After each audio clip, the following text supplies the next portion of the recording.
All right, good morning, everyone, and welcome to a very different and interesting Fed League Flash.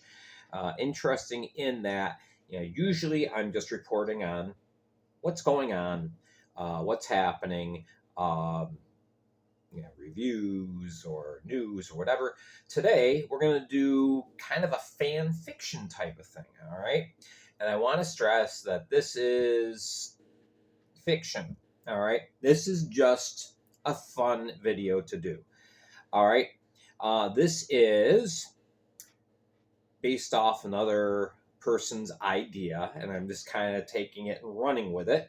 Is, and again, because I know other people have had the thought, well, what if you just merged, oops, the SPHL and the FPHL? All right. And hello. And so what you have, and here's the grand appearance. Uh, Seriously? All right, let's try it again. So yeah, we got everything keyed up here. We're calling this. Oh, for crying out loud! It, here. All right. The cat wants to get in the window. There you go. Okay, so we're calling this the.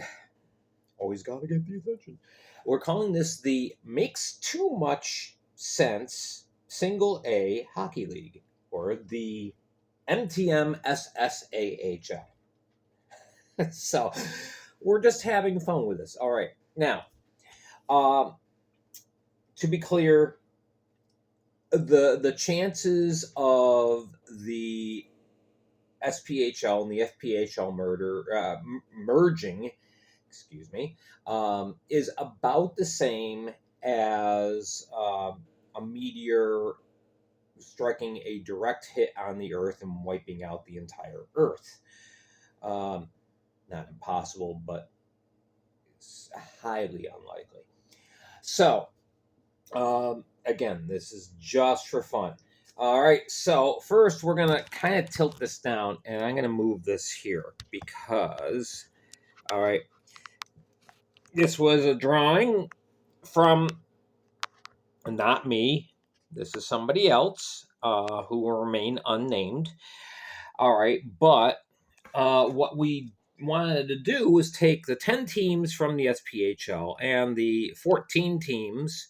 When this person drew this up, there were only 13 teams, and Monroe had yet to be announced. But as you can see, it's there.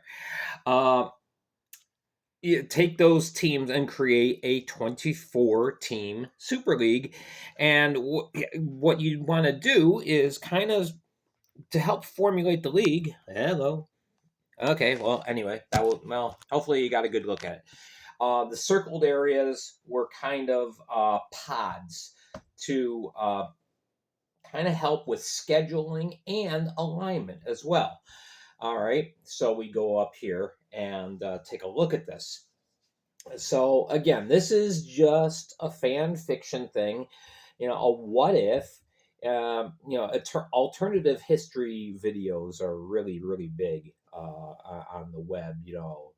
What what would have happened if Genghis Khan, conquered the entire world, or whatever, um, kind of stuff like that. What would have happened if you know the U.S. is aligned with Germany in World War One. All sorts of interesting stuff. But anyway, uh, so yeah, this is what I came up with as far as what the league would look like based on our current conditions. All right, because as we know, with minor pro hockey, change happens, and it happens frequently.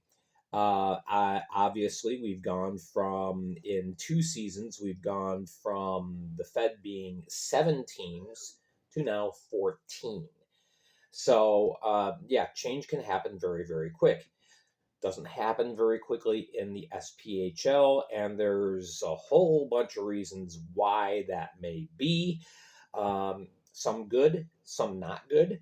But my knowledge on the SPHL is limited, so I'm not going to delve into that end of things. I'm just going to go.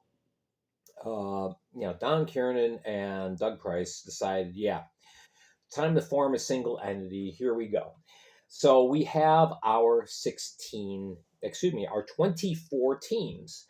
And based on those circled pods that you saw on the map, we end up getting the basis for our divisions. All right, so we would have a Northeast division, a Southeast division, Southwest division, and Midwest. All right, again, based on what we have right now, and again, subject to change. And as we know already, there's talks about expansion teams. The SPHL has been looking at Clarksville, Tennessee for a couple of years. Not sure what the holdup is there. I don't know. Honestly, I don't know. As far as the Fed, we know from some stuff going on this last week that Beaumont, Texas, and Topeka, Kansas are very, very likely the next new teams in the league. The question is, are they going to be additional teams? Are they going to be relocation sites? Are they going to be very unlikely on that? Are they going to be kind of replacement? One team goes out, another team goes in. It happens. We have a couple teams this year coming up where the lease runs out, and the question is always, well, once the lease runs out with the venue, do they continue? Sometimes yes, sometimes no. Sometimes, and the community says, this just isn't working out to our expectations, so let's move on. And a team either folds or relocates or something. So anyway, here we go. So we got all our teams, and I used the little acronyms that you would see on a sports bug. I really didn't know the best way of doing the SPHL ones, so I just kind of took a stab. So those are your SPHL teams. Here are all your Fed teams, the 10 and the 14. All right, so okay, we got all these teams here. We've got good balance of scheduling going on. So obviously, in a 56 game schedule, you wouldn't have one team play all the other 23 teams. It's just not practical. Again, for a league that is primarily bus, the SPHL relies a lot on buses as well. They have nicer buses than the typical Fed team, but they still tend to rely on bus. A few flights here and there, but not many. So, just like the Fed, the SPHL looks to keep its travel costs down. And because they are a smaller league of the two leagues, they they try to be more selective as far as getting everything going. They kind of have to have every team play at every other team or pretty close to it, with only 10 teams. The Fed, it's a bigger footprint. The Fed's footprint is now larger than the SPHL's. So anyway, you gotta kind of come up with a good travel plan. So maybe, maybe one team, maybe Roanoke sees 11 other teams. Maybe just the Northeast and the Southeast teams, something to that effect. Excuse me. So anyway, all right. So we got all our teams here. Well, how are we going to do the playoffs? It would be really, really neat if we had. Well, we're going to have 16 teams in the playoffs. So that's 4 rounds, just like the NHL. You're not going to see best of 7 series, though. I mean, the most of the communities, the arenas don't keep the ice in that long. So, with the money that flows in from the NHL, the arenas can afford to say, yeah, we'll keep the ice in longer. The budget is not there for this. So, All right, so we have 16 teams. Now, wouldn't it be nice if instead of just the standard four making the playoffs, so you had the best 16 teams in points? All right. Um, last year, not this past season, the season before that, we had Mississippi with a better record overall than either Elmira or Delaware, but Mississippi missed out on the playoffs because yeah, they were the number 5 team. So you know, it is what it is. So anyway, yeah, let's make it the top 16 teams in points, regardless of division. Obviously, your division leaders are going to be in there. Let's guarantee them a top spot. Let's start off with however these teams finished in points. Division leaders get spots 1 through 4 in the playoffs, and then you take 5 through 16 right through. Yeah, you're gonna have some weird matchups. Um, maybe you have Quad City.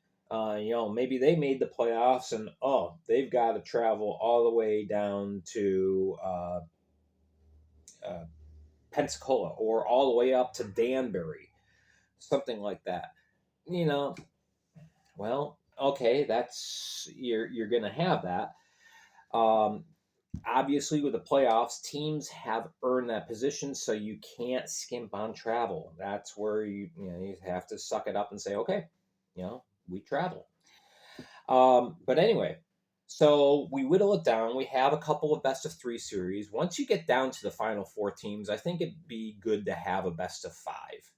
So for the third round and for the finals, you have your best-of-5.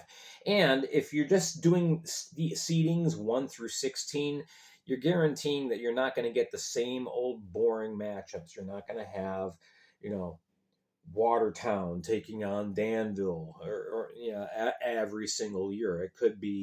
Uh, it could be Hudson Valley playing Roanoke. It could be 2 teams in the same division end up facing each other in the finals. I think that would be pretty cool. Um, Final piece of fan fiction here. We can't call it the Commissioner's Cup. We can't call it the President's Cup because both of those are, yeah, they're carryovers from the independent leagues. Why don't we have the Avco 2 Cup just for fun? The Avco Cup, of course, was the trophy awarded at the end of the season to the old World Hockey Association. So let's have an Avco 2 Cup just for the heck of it. I know a lot of people are saying, "What about the Barry Soskin Cup?" The Soskin would be actually, okay, he's got 8 teams, so but now he doesn't have a majority of votes in the board of governors meeting because there's now 24 governors. But anyway, so there we go. Again, this is just something fun. This is just a what if, but I thought it'd be neat to see what a league might look like if you did it. All right. Again, this is the power of the imagination. This isn't any kind of suggestion. This isn't me saying, time's coming when we might see something like this. Unfortunately, because we've got 2 different business models and 2 different economic platforms between the SP and the Fed, I don't think it's going to happen. Also, I would think that at this point, if you had some kind of head-to-head matchups between the SP and the Fed, the SP probably would win the majority of the games. I think the Fed could pull out a few wins here and there, but there's some teams that just unfortunately right now could not compete with SPHL teams. It just wouldn't happen. So again, this is fiction. All right. Anyway, so I hope you enjoyed that. I just wanted to do something fun and off the wall this morning. Tomorrow, I think we're going to get caught up on the news from this past week. and then we'll see what else happens. Of course, Tuesday on Facebook, we will have news and notes, and we'll get you up to date. Thanks for watching, guys. Hope you have a good weekend. I'm Gary Ryan for the Fed League Flash.